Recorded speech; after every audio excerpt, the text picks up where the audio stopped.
오늘의 말씀은 보지 못하고 믿는 자들은 복이 복되도다, 이런 말씀으로 오늘 큰 은혜 받는 여러분 되시기를 축복합니다.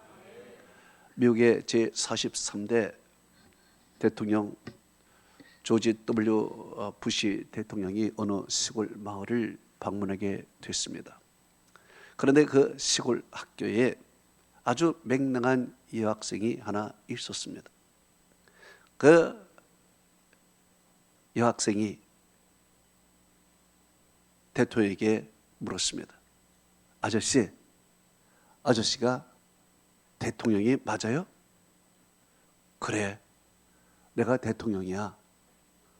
그러면은 대통령 신분증을 좀 보여주세요.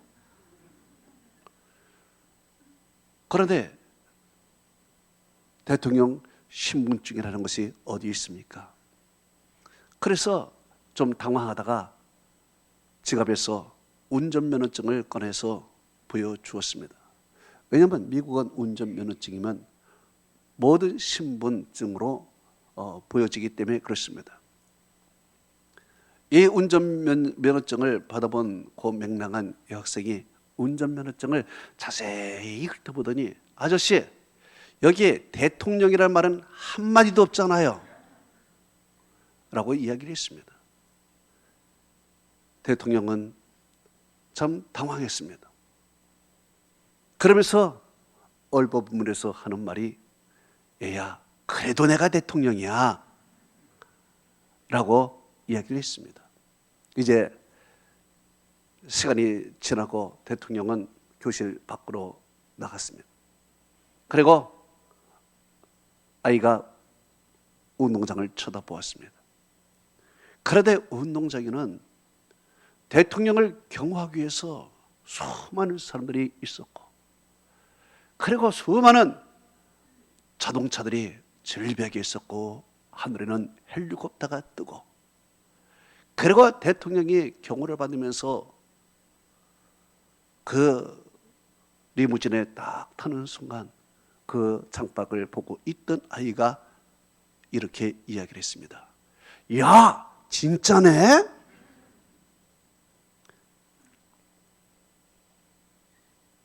여러분, 오늘 본문에 예수님께서 이런 말씀을 하십니다. 요한복음 20장 29절에 너희는 나를 본고로 믿느냐? 보지 못하고 믿는 자가 복되도다 했습니다. 사실 현대를 사는 우리들은 예수님을 보지도 못했습니다. 예수님의 말씀을 직접 듣지도 못했습니다. 예수님의 부활을 본 사람도 없고 경험한 사람도 한 명도 없습니다. 그래서 예수님의 부활, 이것을 믿지 못하겠다는 것입니다. 누구 한 명도 이 현대를 사는 사람들은 예수님의 부활을 본 사람이 없기 때문에 이것을 어떻게 증명하느냐? 증명을 못한다는 것입니다. 부활은 과학적으로도 증명이 될 수 없는 것이고 생물학적으로도 전혀 증명이 불가능한 것입니다. 그래서 현대인들은 죽었다가 살아나는 이 부활의 사건을 믿을 수가 없다는 것입니다. 제자들도 마찬가지였습니다. 예수님께서 부활하시고 나서 못 박힌 손과 옆구리를 보여주고 나서야 그들은 겨우 믿었습니다. 이전에 예수님께서 고난과 죽음과 부활이라는 말씀을 하셨습니다. 이 말씀을 듣고 제자들은 근심했습니다. 왜 그랬습니까? 고난과 죽음이라는 말은 귀에 쏙 들어오는데 부활이라는 말은 귀에 들어오지 않습니다.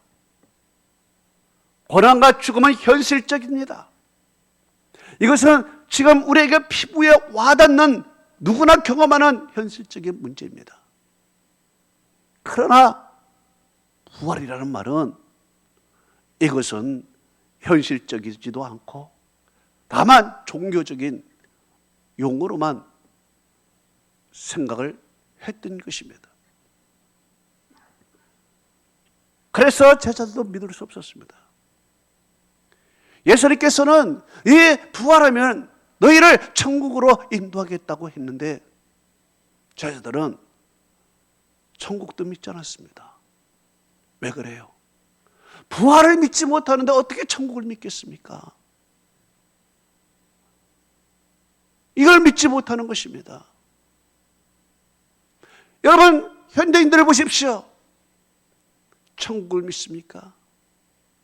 부활을 믿지 않는데 어떻게 천국을 믿겠습니까? 못 믿는 것입니다. 그래서 천국도 없다, 지옥도 없다. 우리가 이 세상에 타다 하면서 세상 쾌락주의에 빠져서 살아가는 것 아니겠습니까? 부활을 못 믿으니 어떻게 천국을 믿겠느냐요? 그래서 예수님의 제자들은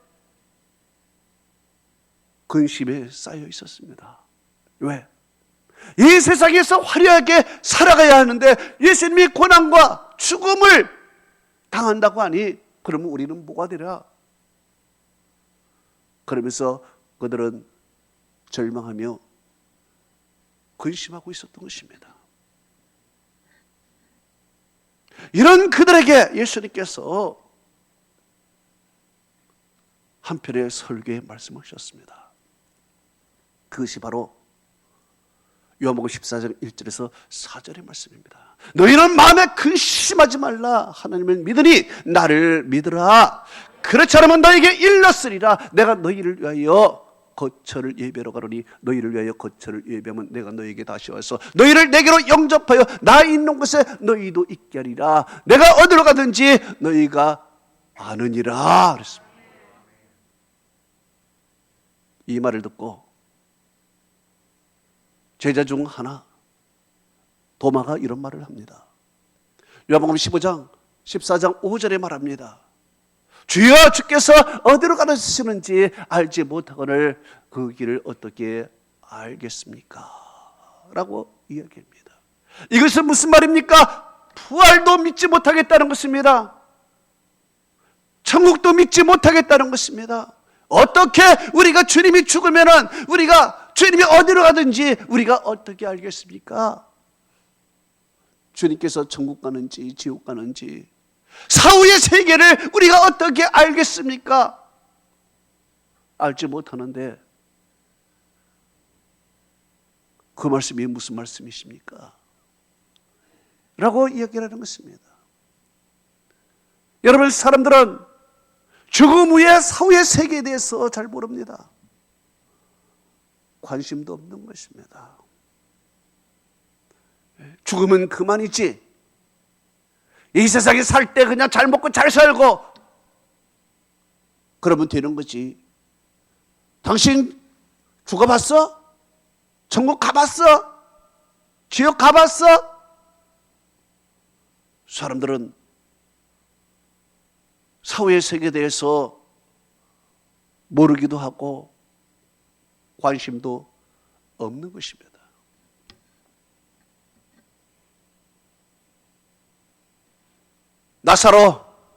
나사로의 집안도 그랬었습니다. 예수님께서 나사로 집에 들려서 얼마나 많은 말씀을 해 주셨습니까? 그렇지만 나사로의 가정도 예수님의 부활을 실감하지 못하고 이것을 하나의 종교적인 것으로만 알고 있었던 것입니다. 예수님께서 어느 날 나사로가 병들었다는 소식을 들었습니다. 그러면 예수님과 나사로 집의 관계를 보아서 빨리 가서 안수해서 병을 고쳐주는 것이 당연한데 예수님께서 마치 죽기를 기다리듯이 가지 아니하시고 더 머물고 있었습니다. 그 결과 나사로는 죽었습니다. 죽고 나서야 예수님께서 우리가 나사로에게 가자, 잠든 나사로를 깨자 말씀하시면서 나사로 집에 오게 됐습니다. 나사로 집에 오니까 이미 장례식이 다 끝나고 이미 모든 것이 다 끝난 상태에서 예수님이 도착하신 것입니다.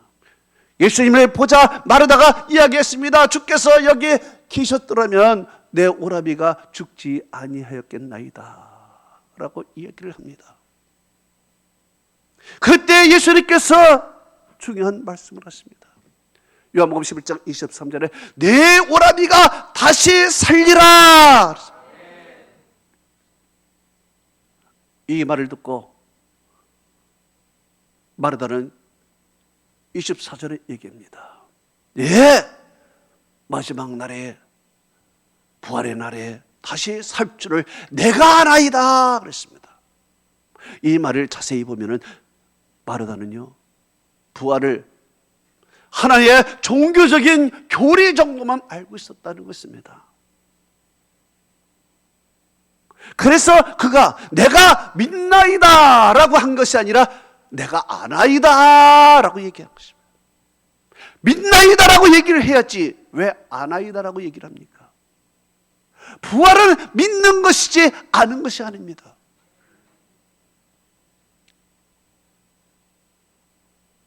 그의 동생 마리아도 마찬가지인 것입니다. 마리아 정도라면 그래도 부활에 대해서 믿어야 될 텐데 그도 굳지 않았습니다. 예수님께서 나사로 집에 들렸을 때 마르다는 항상 부엌에서 분주하게 일을 하므로 예수님의 말씀을 제대로 듣지 못했습니다. 그러나 마리아는 늘 예수님의 무릎에 있어서 예수님의 말씀을 아주 경청하며 들었습니다. 그러면 이렇게 예수님의 말씀을 듣고 믿음이 잇따르는 마리아는 그 부활에 대해서 믿고 확신을 해야 하지 않겠습니까?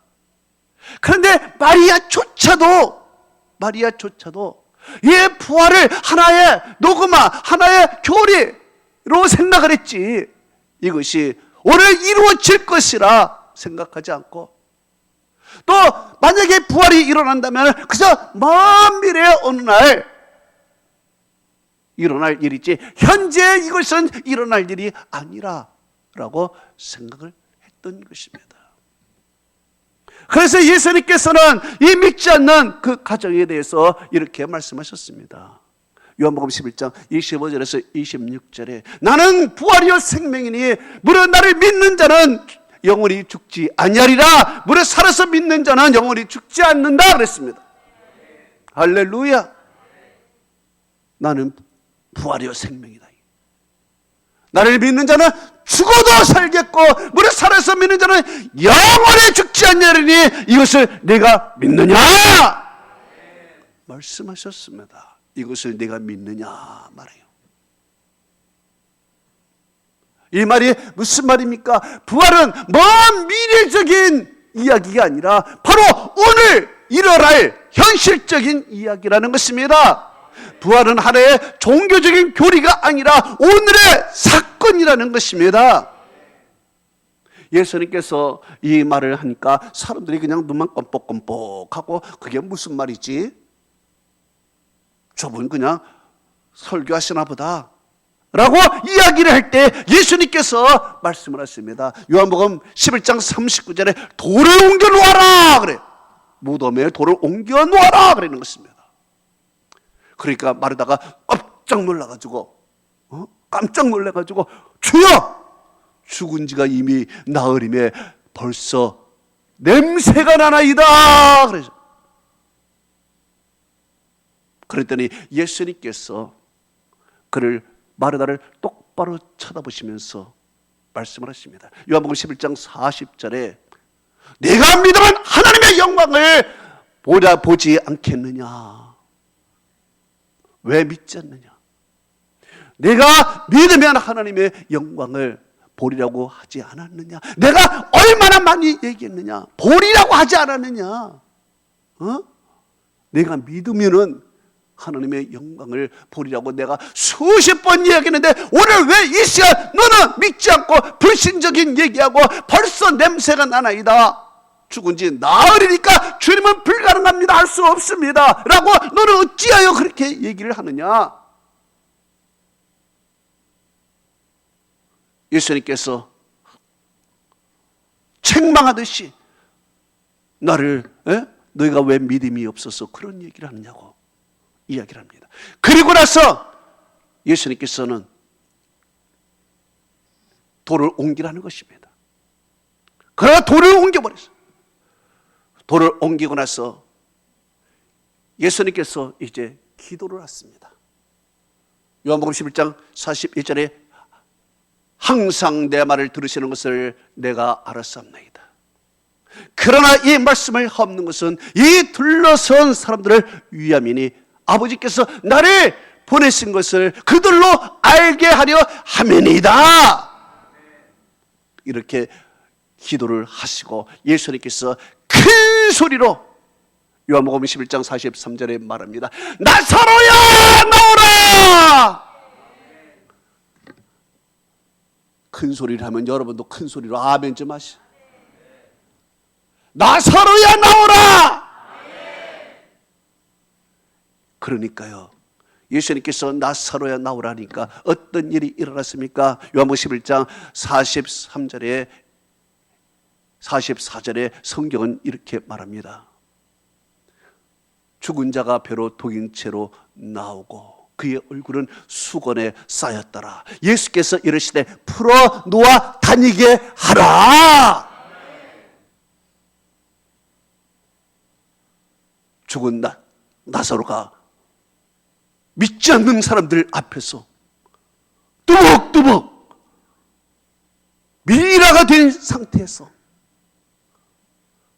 붕대를 감고 얼굴에 쌓인 미라가 된 상태에서 뚜벅뚜벅 걸어 나오니 얼마나 사람들이 놀라겠어요.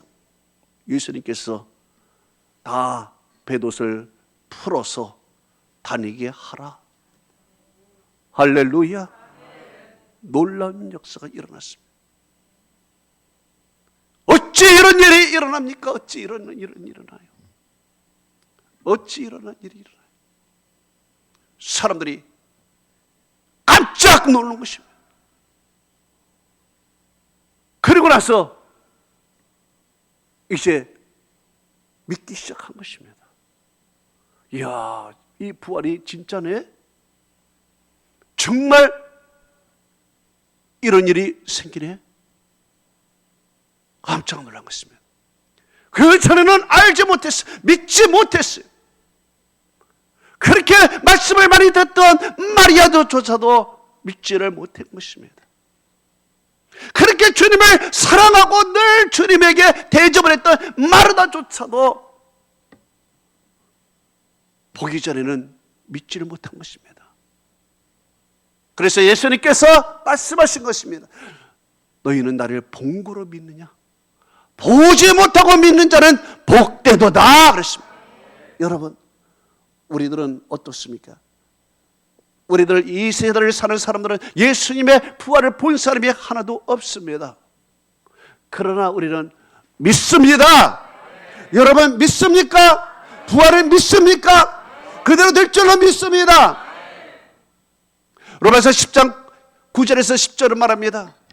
내가 만약 내 입으로 예수를 주라 시라며 또 하나님께서 그를 죽은 자 가운데서 살리신 것을 내 마음에 믿으면 구원을 받으리라. 사람이 마음으로 믿어 의에 이르고 입으로 시라여 구원에 이르느니라. 그렇습니다. 우리는 마음으로 믿습니다. 하나님께서 예수를 죽은 자 가운데서 살리신 것을 우리는 믿습니다. 그래서 우리는 구원을 받은 것인 줄로 믿습니다. 오늘 주님께서 너는 나를 본 거로 믿느냐? 이 말의 배경은 이렇습니다. 예수님께서 십자가에 돌아가시고 나서 제자들은 근심하며 낙심하며 흩어졌습니다. 그리고 일부 제자들이 한 곳에 모여 있었습니다. 그 중에 도마라는 사람이 있었습니다. 도마라는 사람은 어떤 사람이었습니까? 회의적인 사람이었습니다. 항상 질문이 많고 의심이 많은 이성적인 사람이었습니다. 예수님이 십자가에 돌아가시고 나서 얼마나 슬펐는지 내가 속았구나. 내가 예수님 3년 쫓아다니는 거 내가 속았구나. 이분이 메시아가 아니었구나. 그렇게 생각했든지 제자 그룹에서 떠나버린 것입니다. 내가 왜 3년 동안 이들과 같이 있었나? 허송세월을 보냈나 보다. 그러면서 제자 그룹에서 따로 분리되어 나간 것입니다. 다시는 내가 이 제자 그룹에 들어오지 않겠다. 내가 잘못 믿은 거야. 그러면서 그는 혼자 방황하고 혼자 있을 때 어떤 제자가 그에게를 만나서 이야기를 합니다. 야, 우리가 주님의 부활하신 주님을 보았어. 손자국, 못자국을 우리가 보았어. 그럴 리가 있어. 내가 만져보지 않고는 난 못 믿어. 이야기를 한 것입니다. 실제로 예수님이 그들에게 찾아오지 않았습니까? 그들은 문을 꽉 걸어 잠그고 있었어요. 제자들은 문을 꽉 걸어 잠그고 있었던 것입니다. 누구 두려워서, 무서워서 이제 우리에게 죽음이 다가올 것, 고난이 다가올 것을 감지하고 문을 꽉 걸어 잠궜어요. 그들은 문을 걸어 잠글 뿐만 아니라 실제적으로는 마음의 문을 잠그고 있었던 것입니다. 왜 그랬습니까? 이 마음에 근심, 걱정, 두려움, 죽음이라는 것이 가득 찼기 때문에 마음의 문을 닫고 누구와 소통하지 않고 거기에 한 곳에서 있었던 것입니다. 그때 예수님께서 그들에게 찾아오신 것입니다. 그들에게 찾아오셔서 예수님께서는 말씀하셨습니다. 요한복음 20장 19절에 너희에게 평강이 있을지어다. 왜 평강이 그들에게 있을지어다라고 했습니까? 지금 그들에게 가장 필요한 것은 바로 평강이었습니다. 왜? 죽음과 죽음의 고통, 두려움, 근심, 걱정이 이 안에 가득한데 그들에게 가장 필요한 것은 바로 평강이었습니다. 그래서 예수님께서는 그들이 필요한 가장 너희에게 평강이 있을지어다. 저는 여러분의 평강이 있기를 축원합니다. 지금을 사는 현대인들은 평강이 없는 것입니다. 얼마나 많은 어려움 속에서 우리가 살아가고 있습니까? 이 하나님을 모르고 하나님을 부인하는 이 불신앙적인 세상 속에서 얼마나 많은 고통과 정신적인 어려움을 당하면서 살아가고 있습니까? 지금 우리는 이 코로나라는 어려운 상황 속에서, 경제적인 어려운 상황 속에서 우리는 평강이 없는 것입니다. 곳곳에 기근과 전쟁이 난무한 이 세상에서 우리는 평강을 찾아볼 수가 없는 것입니다. 그래서 우리에게 이 시간 제일 필요한 것은 하늘에서 주시는 하나님의 평강일 줄로 믿습니다. 평강을 주신 주님께서 그들에게 무엇을 보여주었습니까? 손자국, 손에 못자국, 허리에 장자국을 보여준 것입니다. 증거를 보여준 것입니다. 이 증거를 보고 제자들은 기뻐했습니다. 성경은 이렇게 말합니다. 요한복음 20장 21절에 제자들이 주를 보고 기뻐하였더라 그랬습니다. 기뻐했다는 것입니다. 여러분, 이 기뻐했다는 것은 그들의 마음이 다시 소생했다는 것입니다. 다시 그들의 마음이 살아났다는 것입니다. 여러분, 가장 기쁜 것은 어떤 것입니까? 죽었다가 살아나는 것이 가장 기쁜 것입니다. 내가 죽었다가 살아났다. 얼마나 감사하고 기적입니까? 의학적으로 나는 이제 죽었습니다. 의사가 너는 죽었다라고 생각했습니다. 그런데 다시 보니까, 진단해 보니까 너는 살았다. 할렐루야. 너는 살았다는 것입니다. 우리가 경제적으로 얼마나 어렵습니까? 경제적으로 다 죽었습니다. 경제적으로 완전히 부도 났습니다. 그런데 어느 날 나에게 기회가 찾아왔습니다. 그리고 불안 가운데서도 나에게 다시 새로운 사업이 일어났습니다. 다시 살아났습니다. 다시 일어났습니다. 얼마나 기쁠까요? 얼마나 기쁠까요? 무너진 내 가정이 다시 일어나고 다시 살아나는 그 기쁨만큼 즐거움이 어디 있을까요? 바로 제자들이 그런 것이었습니다. 지금 다 죽었어요. 다 근심, 걱정, 염려, 고통, 슬픔, 십자가, 이것을 생각하면 다 죽어버린 것입니다. 그러나 오늘 주님께서 오셔서 너에게 평강이 있을지어다면서 그의 손과 못자국을 다 보여주면서 그것을 보니 이제 과연 주님이 살아나셨구나 하면서 그들의 영혼이 살아나기 시작한 것입니다. 저는 여러분이 다시 살아나기를 축원합니다. 여러분 가운데 죽음의 고통에 있는 사람이 있습니까? 살아나기를 축복합니다. 할렐루야. 이렇게 예수님께서 그들에게 손자국과 못자국을 보여주신 후 그들에게 무엇을 주셨습니까? 귀한 것을 주셨습니다. 성경은 이렇게 말합니다. 요한복음 20장 22절에 그들을 향하사 숨을 내쉬며 이르시되 성령을 받으라. 할렐루야.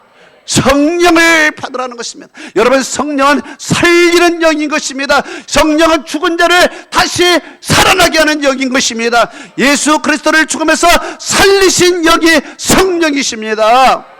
성령이 역사하고 성령이 들어가면 살아나는 것입니다. 하나님께서 아담을 만드시고 그의 생기를 불어넣으시니 생명이 된지라 살아났다라는 것입니다. 하나님께서 에스겔 선지자를 데리고 마른 골짜기로 갔습니다. 뼈들이 많은 무덤가에 갔습니다. 그곳에는 마른 뼈들이 가득가득했습니다. 하나님께서 에스겔 선지자에게 질문을 했습니다. 에스겔 37장 3절에 인자야, 이 뼈들이 능히 살겠느냐?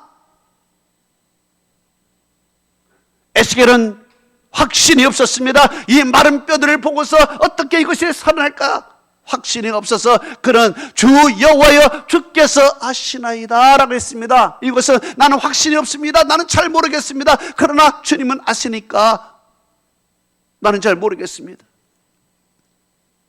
이때 주님께서 에스겔 선지자에게 이렇게 말씀을 했습니다. 에스겔에서 37장 4절 5절에 말씀을 했습니다. 너는 이 모든 뼈에 대언하여 주 여호와의 너의 마른 뼈들아 주 여호와의 말씀을 들을지어다. 주 여호와께서 이 뼈들에게 이르시되 내가 생기를 놓으리니 너희가 살리라. 이렇게 하나님께서 말씀하심에 따라서 그가 그대로 선포합니다.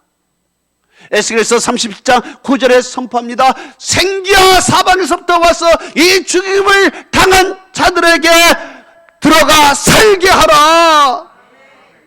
그대로 선포했습니다. 그랬더니 어떤 일이 생겼습니까? 에스겔서 30장 10절에 성경은 이렇게 말합니다. 이에 내가 그 명령에 따라 대언했더니 생기가 그들에게 들어가매 곧 살아나 일어나 큰 군대가 되었더라. 할렐루야. 큰 군대가 됐다는 것입니다. 12절은 이렇게 말합니다. 내 백성들아 내가 너희 무덤을 열고 너희를 거기서 나오게 하고 예루살렘으로 가게 하리라 그랬습니다. 놀라운 일인 것입니다. 여러분, 지금 현대인들은 어떻게 살고 있습니까? 마른 뼈와 같은 것입니다. 지금 죽음 속에 있는 무덤 속에 살아있는 것과 같은 것입니다. 평강도 없고 기쁨도 없고 부활도 없고 그저 어둠 속에 고통 속에 살아가는 것이 우리 현대인들의 것입니다. 다시 살아날 수 있는 유일한 방법이 딱 한 가지가 있습니다. 그것은 바로 생기가 들어가는 것입니다. 하나님의 성령이 그들에게 들어가서 그들을 다시 살리는 것입니다. 성령이 들어가면 기쁨이 샘솟게 되는 것입니다. 근심 걱정이 사라지는 것입니다. 다시 기쁨이 솟아나는 것입니다. 평강이 오는 것이에요. 할렐루야. 이것만이 유일한 살 길인 것입니다. 다른 것은 살 길이 없어요. 다른 것에서는 다 죽음뿐인 것입니다. 이 현대인들이 살 수 있는 유일한 길은 바로 생기가 그 안에 들어가서 성령이 우리 안에 역사함으로 말미암아 우리가 다시 죽음에서 살아나는 것입니다. 예수 그리스도께서 죽음에서 살아나신 것처럼 우리의 영도 살아나는 것이고 훗날에 우리의 육체도 다시 부활할 줄로 믿습니다. 하나님의 은혜와 축복이 함께하기를 축원합니다. 아멘. 다 같이 눈을